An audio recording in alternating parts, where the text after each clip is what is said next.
ایک دن پہلے حضور نے بتا دیا. اب وہ پوری رات، یہ جو آج کی رات گزری ہے، اس رات میں حضور علیہ السلام پوری رات اللہ کی بارگاہ میں دعا کرتے رہے، یا اللہ یہ 313 کا قافلہ ہے، یہی میرے پاس تھا کل سرمایہ. تو اللہ نے اسی بات کو قرآن میں سورہ انفال کی آیت نمبر 9 میں استستغیثون ربکم فاستجاب لکم انی ممدکم بألف من الملائکۃ مردفین. اللہ فرماتا ہے کہ اے محبوب جب آپ دعا کر رہے تھے اللہ سے، جب دعا کر رہے تھے، اللہ نے نبی کی دعا کا انداز بھی قرآن میں بیان کیا. فرمایا محبوب استستغیثون ربکم، جب اپنے رب سے تم دعائیں کر رہے تھے، فاستجاب لکم، اے نبی اے محبوب اللہ نے تیری ہر دعا قبول کر لی. انی ممدکم بألف من الملائکۃ مردفین، اور اللہ فرماتا ہے میں نے 1000 فرشتوں کے ساتھ تمہاری مدد کی. آج لوگ کہتے ہیں کہ ڈائریکٹ اللہ سے مدد مانگو، اللہ ہی مدد کرتا ہے. اور میں کہتا ہوں اگر ڈائریکٹ اللہ ہی مدد کرے تو قرآن نے تو ذکر کیا سبب کا. سبب مدد کی کون بنے؟ ڈائریکٹ اللہ نے مدد کی. کس نے کی بھائی؟ فرشتے آئے بھائی. اور کتنے آئے؟ 1000 فرشتوں کے ذریعے سے 313 کی مدد کی. تو صحابہ کرام رضوان اللہ تعالی عنہم فرماتے ہیں کہ ہم 313 تھے اور 2 تلواریں تھیں، اور جن کے پاس تلواریں نہیں تھی بیچارے اس سب ان صحابہ نے کھجور کے تنوں کو، شاخوں کو توڑا اور اس کو تلوار بنا لیا. اور فرماتے ہیں جہاں پہ ہم کسی کو مارنا چاہتے ہیں اب تک لکڑی کے اور تلوار کا کیا مقابلہ ہے؟ تلوار تو لکڑی کو بھی کاٹ دیتی ہے، لیکن صحابہ فرماتے ہیں اس دل میں عشق اور مصطفیٰ سچا تھا نا، اخلاص سچا تھا، تو اللہ تعالیٰ نے ان کی مدد کیسے کی؟ صحابہ فرماتے ہیں ہم ابھی تلوار لا کر کسی گردن کے پاس لاتے، اس کی گردن پہلے کٹ جاتی، پہلے اس کی گردن کٹ جاتی، وہ کافر باسر جہنم ہو جاتا، وہ مر جاتا. صحابہ فرماتے ہیں 20 ایسے کافر تھے، 70 کے قریب کافر مرے، 70 کے قریب گرفتار ہوئے اور کچھ بھاگ گئے. 14 صحابہ کرام اس جنگ میں شہید ہوئے. 14. اب دیکھیں آج کے نوجوان کو ان باتوں کا پتہ ہونا چاہیے کہ ہمارے اصلی ہیرو تو یہ ہیں کہ جن کی وجہ سے ہمیں اسلام ملا ہے، جن کی وجہ سے دین ہم تک پہنچا ہے. یہ اصلی ہمارے ہیرو ہیں. یہ کرکٹر اور یہ فلم ایکٹر یہ ہمارے ہیرو نہیں ہیں.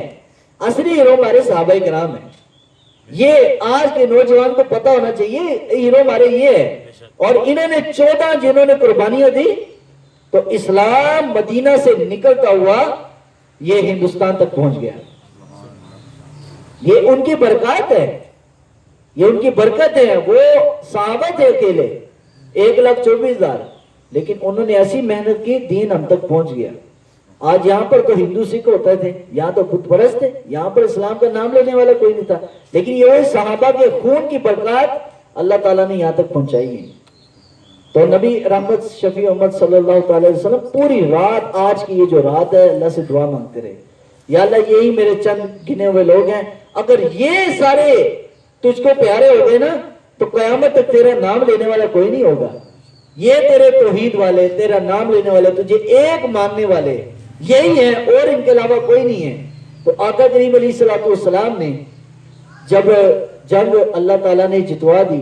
اب مزے کی بات یہ ہے کہ جو شیطان ہے نا، شیطان بھی اس رات ان کے ساتھ جسم کی حالت میں آیا تھا ان کے سامنے، اور ابو جہل کو کہا بھائی تم لڑو میں تمہاری مدد کروں گا.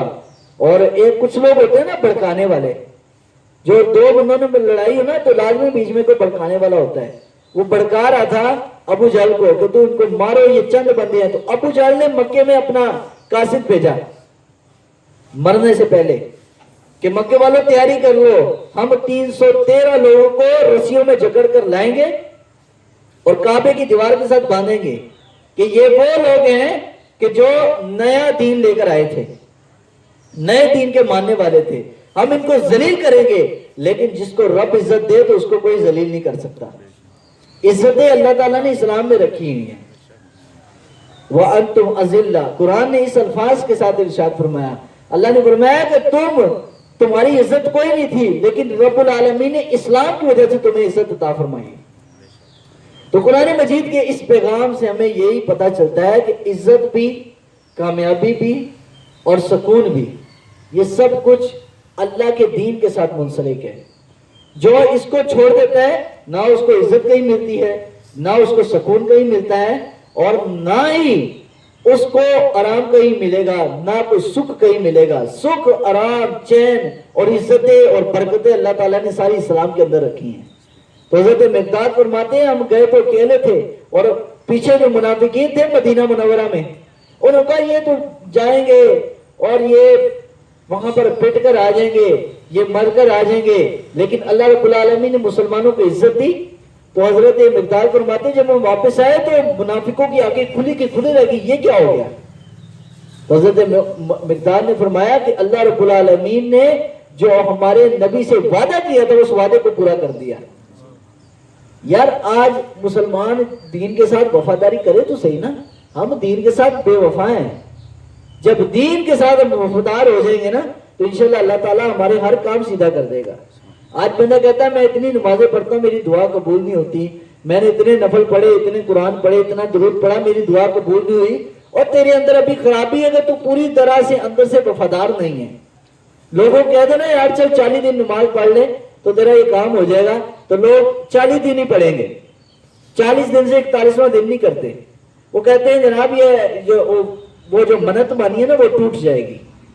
تو بات یہ نہیں ہے، اسلام کوئی منتوں والا دین نہیں ہے، اسلام کہتا ہے بس قائم، اپنے اوپر بھی اسلام کو قائم کرو، اور اپنے جہاں پر آپ کا اختیار ہے وہاں تک بھی اسلام کو نافذ کرو۔ خالی اسلام کا نعرہ مارنا، اسلام کی بات کرنا نہیں، بلکہ اپنے جسم پر، اپنی خواہشات پر، اپنے اہل و عیال پر تم اسلام کو نافذ کرو تو انشاءاللہ اللہ تعالیٰ تمہیں وہ عزتیں دے گا جو تمہارے خواب و خیال میں بھی نہیں ہوں گی۔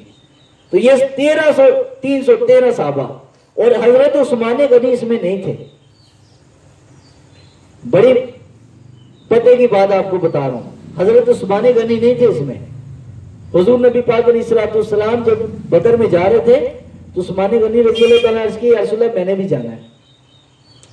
حضور نبی رحمت صلی اللہ علیہ وسلم نے فرمایا عثمان تم مدینہ میں رہ، کیونکہ حضرت ام کلثوم حضرت عثمان غنی کی بیوی، حضور کی بیٹی، یہ بیمار تھی۔ حضرت عثمان غنی ان کے خیال، ان کی جو ہے نا صحت کے لیے وہ گھر میں موجود تھے۔ تو جب بدر سے واپسی آئے تو کسی صحابی نے عرض کی یا رسول اللہ عثمان غنی تو جنگ میں نہیں گئے؟ حضور نے فرمایا عثمان غنی گھر میں میری بیٹی کی خدمت کے لیے تھا، تو اللہ تعالیٰ نے گھر میں رہتے ہوئے اس کو بدر کی جنگ کا ثواب دے دیا۔ حضرت عثمان غنی اس میں بنفس نفیس حاضر نہیں ہوئے، لیکن ثواب میں ان کو گنا جاتا ہے۔ حالانکہ صحابہ تو تھے 312، 313 میں حضرت عثمان غنی تھے۔ عثمان غنی آئے نہیں، لیکن مدینہ میں رہتے ہوئے حضور نے اس کو ثواب دے دیا۔ تو آج کل کے جو لوگ ہیں، مولوی حضرات ہیں، جن کے دماغ ذرا خراب ہو، کہتے ہیں نبی کچھ نہیں کر سکتا، اختیار نہیں ہے۔ تو میں کہتا ہوں قرآن میں کہیں بتاؤ کہ اللہ تعالیٰ نے کہا کہ عثمان تو جنگ میں نہ جا تجھے ثواب مل جائے گا۔ اللہ نے نہیں فرمایا، لیکن حضور نے اپنی زبان مبارک سے ثواب عطا فرما دیا۔ تو یہ ہمارے نبی کا اختیار تھا، حضور کی پاور تھی، حضور کی اتھارٹی تھی کہ نبی پاک علیہ السلام نے حضرت عثمان غنی کو ثواب دے دیا۔ تو سارے اس درس کا لب لباب یہ ہے کہ آج کی یہ جو جنگ ہوئی ہے اس میں اللہ تعالیٰ نے اسلام کو فتح دی ہے اور اسلام کے ماننے والوں کو فتح نصیب ہوئی ہے۔ تو اس کا مطلب یہ ہے کہ فتح بھی مسلمان کو تب ہی ہوگی کہ جب اسلام کی بات کرے گا، جب وہ اسلام کے نظام کے لیے نکلے گا۔ جب وہ گھر میں ہی بیٹھا ہے چلو بھائی خود بخود ہی اسلام کا جو ہے نا نظام آ جائے گا پاکستان میں اور پاکستان صحیح اپنے رستے پر آ جائے گا، تو ایسا نہیں ہوتا۔ اسلام کے لیے آپ کو کچھ کرنا پڑے گا، نکلنا پڑے گا، اسلام کی بات کرنی پڑے گی، اسلام کو پھیلانا پڑے گا، اسلام کے نظام کو لوگوں کے اندر رائج کرنے کے لیے لوگوں کو اسلام اور دور حاضر کا جو کفری نظام ہے اس کے درمیان فرق بتانا پڑے گا۔ تو پھر ہی تو انشاءاللہ پاکستان کے اندر وہ دن دور نہیں ہے کہ جب نظام مصطفیٰ کا سویرے اجالے ہو جائیں گی۔ تو یہ تب ہی ہے میرے بھائیوں کہ جب ہم اسلام کے ساتھ مخلص ہو جائیں، دین کے ساتھ مخلص ہو جاؤ، انشاءاللہ دنیا آپ کے ساتھ مخلص ہو جائے گی۔ اللہ تعالیٰ ہم سب کو اپنے دین کا وفادار بنائے۔ الحمدللہ رب العالمین، والصلاة والسلام علی خیر خلقہ محمد وآلہ وصحبہ اجمعین۔ یا رب العالمین، اپنے پیارے حبیب علیہ السلام کے صدقے سے ہم سب کو جو